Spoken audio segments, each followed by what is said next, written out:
আসসালামু আলাইকুম, welcome my blog.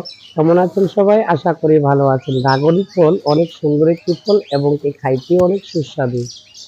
তো আজকে ড্রাগন ফল খাবো, তবে নিজের লাগানো গাছ থেকে ছিঁড়ে।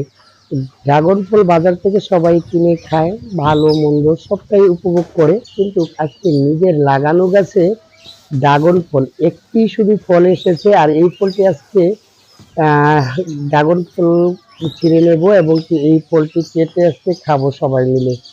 তো এই ড্রাগন ফলটা আসলে কতটুকু মিষ্টি এবং কেমন সেটা দেখবো। আর দেখতে পাচ্ছেন ছাদের উপরে, ছাদ বলতে গেলে এটা আমার গোসলখানার চাল, যেটা উপরে টিন দিয়ে চাল দেওয়া আছে, আর সেই চালের উপরে এখানে গোলাপ ফুল গাছ লাগানো আছে, বিভিন্ন ধরনের কতগুলা ফুল গাছ লাগানো আছে, অনেক কিছু লাগানো আছে দেখতে পাচ্ছেন। আর এখানেই এই ড্রাগনের চারাটা লাগানো ছিল।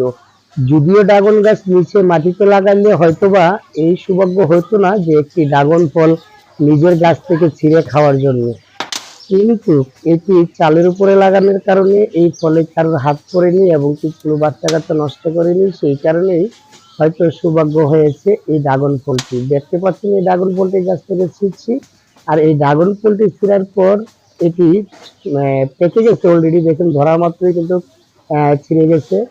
আর এই ড্রাগন ফলটি কতটুকু মিষ্টি এবং ড্রাগন ফলটি কেটে খাওয়ার সময় ভিডিও করে আমি আপনাদেরকে এটার স্বাদ সম্বন্ধে জানাবো এবং কিরকম লাগছে সেটাও জানাবো। তো এই একটি ড্রাগন ফলে আসছিল এই গাছের মাধ্যমে, যাক আলহামদুলিল্লাহ, তারপরেও ভালো লাগছে যে নিজের গাছ থেকে একটি ড্রাগন ফল পেরে খাওয়ার সৌভাগ্য হয়েছে। তো আপনারা চাইলে কিন্তু ড্রাগন ফল যাদের বিল্ডিং আছে বিল্ডিং এর ছাদে লাগাইতে পারেন আমার মতন, কিন্তু আমি টিনের ঘরের চালে লাগাইছি। আল্লাহ